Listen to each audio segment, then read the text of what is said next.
నమస్తే. నేను మీ అశ్విని కుమార్. తమిళనాడులో ఆ పార్టీ నోటా పార్టీ అంటూ కూడా అందరూ విమర్శించేవాళ్ళు. నోటా పార్టీ గురించి ఏం మాట్లాడతాం, అసలు ఏమన్నా పోటీ ఉందా? అది దానికి ఒక నాయకుడే లేడు, ఎవరూ లేరు. దక్షిణాదిన అసలు ఈ పార్టీని ఎవరు అంగీకరించరు. ముఖ్యంగా తమిళనాడులో అసలు ఈ పార్టీకి ఎక్కడా కూడా స్థానం లేదు అంటూ కూడా ద్రవిడియన్ పార్టీలంతా కూడా ఎన్ని సంవత్సరాలు విమర్శలు చేస్తూ వచ్చినాయి. అదే నోటా పార్టీ అని పిలువబడిన తమిళనాడులో ఇప్పుడు అందరి దృష్టిని ఆకర్షిస్తోంది. దానికి ఖచ్చితంగా కారణం ఒకే ఒక వ్యక్తి. ఎంత కాదన్నా కూడా కొన్ని నెలల కిందట ఎన్ మక్కల్ అనే పాదయాత్ర పేరుతో పాదయాత్ర మొదలుపెట్టిన వ్యక్తి అన్నామలై. ఇప్పుడు ఎక్కడ చూసినా కూడా అతని పేరే అన్నామలై.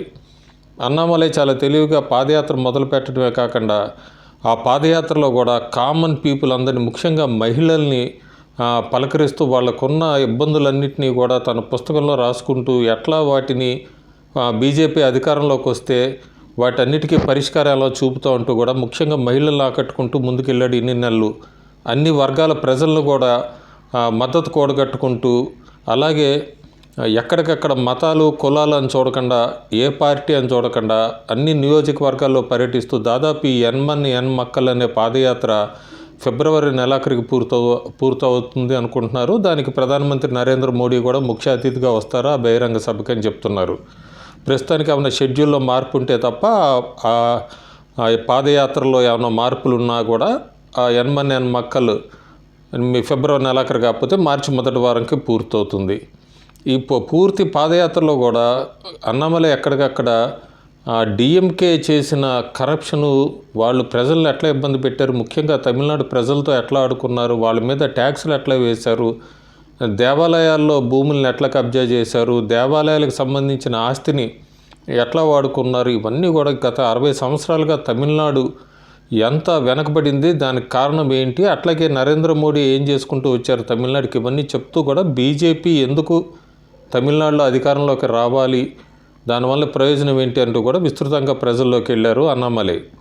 అంతేకాకుండా ఆయన చేసిన ముఖ్యమైన పని డిఎంకేలో ఉన్న అవినీతిని బయటికి తీయటం, వెలికి తీయటం. అందుకే అంతకుముందు చెప్పాను నేను ఐటెంలో series of episodes DMK files అంటూ కూడా ఆయన 7 మంత్రుల మీద అవినీతికి సంబంధించిన కుంభకోణాలకు సంబంధించిందంతా కూడా ఎవిడెన్స్తో సహా పూర్తిగా బయట పెట్టారని.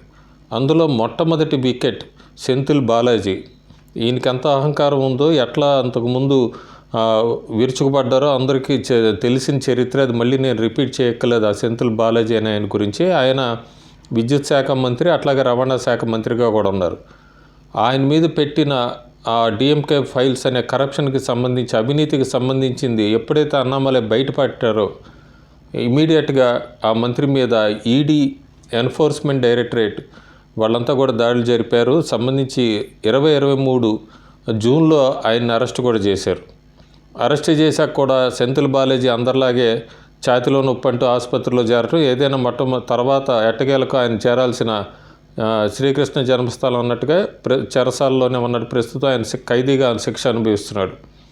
ఈ సెంథిల్ బాలాజీ జూన్ 14 నుంచి కూడా ఈ స్కామ్ జాబ్ ఫర్ క్యాష్ అనే స్కామ్లో ఇరుక్కొని శిక్ష అనుభవిస్తున్నప్పటికీ స్టాలిన్కి ఎక్కడా కూడా ఆయన మీద ప్రేమ చల్లారలేదు. నేను ఆయన్ని మంత్రిగా రాజీనామా అడగలేను, ఆయన ఎక్కడ అవినీతి చేయలేదు అంటూ కూడా ఆయన వెనకేసుకురావడానికి ప్రయత్నించాడు తమిళనాడు ముఖ్యమంత్రి స్టాలిన్. అయినా కూడా అక్కడ పూర్తి ఆధారాలు దొరికినాయి కాబట్టి చచ్చినట్టుగా ఆఖరికి సెంథిల్ బాలాజీ తన రాజీనామా చేయాల్సి వచ్చింది కూడా. అప్పటికి జనవరి 20వ తారీఖు ట్రయల్ కోర్టులో బెయిల్ గురించి అప్లై చేసినప్పుడు సెంథిల్ బాలాజీ తమిళనాడు పోర్ట్ఫోలియోలో ఇంకా ఆయన పేరు మంత్రిగా ఉండటం చూసి జస్టిస్ వెంకటేష్ ఆయన అభ్యంతరం చెప్పాక ఫిబ్రవరి 14వ తారీఖు ఆయన కేసు బెయిల్ వాయిదా వేశారు. ఫిబ్రవరి 12 చాలా తెలివిగా కూడా సెంథిల్ బాలాజీ తన మంత్రివర్గానికి సంబంధించి తన పోర్ట్ఫోలియో కూడా రాజీనామా చేశారు.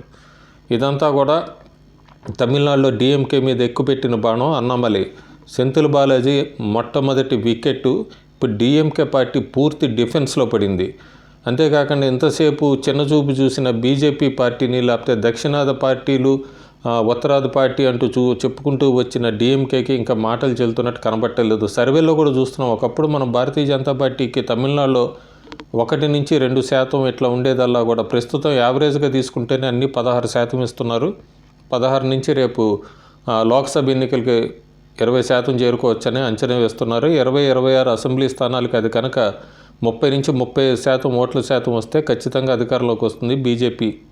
తమిళనాడులో ఓట్ల శాతం షేర్ చూసుకుంటే ఇప్పుడున్న ఎలియన్స్లన్నీ చూసుకుంటే 33% ఓటు షేర్ ఎవరు సాధిస్తే వాళ్ళు అధికారంలోకి వస్తారన్నది తమిళనాడులో క్లియర్ పిక్చర్. ప్రస్తుతానికి అన్నామలై అయితే ఎవరు అవునన్నా కాదన్నా కూడా బీజేపీని తమిళనాడులో గట్టి పునాదులు వేశారు. డిఎంకేని పూర్తి డిఫెన్స్లో నెట్టారు. వాళ్ళ మీద అవినీతి వెలికి తీస్తున్నారు. 7 మంత్రులు చేసిన అవినీతి కుంభకోణాలు బయట పెట్టారు. అందులో మొట్టమొదటి వికెట్ సెంథిల్ బాలాజీ పడింది. ఆయన్ని కూడా తప్పించడానికి ప్రయత్నించిన స్టాలిన్ ఎట్టకేలకు అతను చేసిన తప్పులన్నీ ఒప్పుకోవాల్సి వచ్చింది. అంతేకాకుండా అతను మంత్రి పదవి నుంచి కూడా తొలగించాల్సి వచ్చింది. గవర్నర్ రవి కూడా సెంథిల్ బాలాజీ మంత్రి పదవికి ఆయన చేసిన రాజీనామాను కూడా ఆమోదించారు. ఇది అన్నామలై సాధించిన పెద్ద ఘన విజయం. తమిళనాడు ప్రజలందరూ కూడా డిఎంకే అవినీతిని అన్నామలై ఎలా బయట పెట్టాడు అనేది కూడా పూర్తిగా చూశారు. ఇప్పుడు హర్షం వ్యక్తం చేస్తున్నారు. రాబోయే రోజుల్లో ఏ మీడియా కవర్ చేసినా చేయకపోయినా లేదా ఏ సర్వేలు కూడా కవర్ చేసినా చేయకపోయినా దక్షిణాదిన ముఖ్యంగా తమిళనాడులో వాచ్అవుట్ పర్సన్, ఖచ్చితంగా సునామీ సృష్టించబోతున్న పర్సన్, వండర్స్ క్రియేట్ చేయబోతున్న వ్యక్తి తెలంగాణ బీజేపీ అధ్యక్షుడు అన్నామలై అనేది అయితే మాత్రం ఖచ్చితంగా చెప్పొచ్చు. Thank you.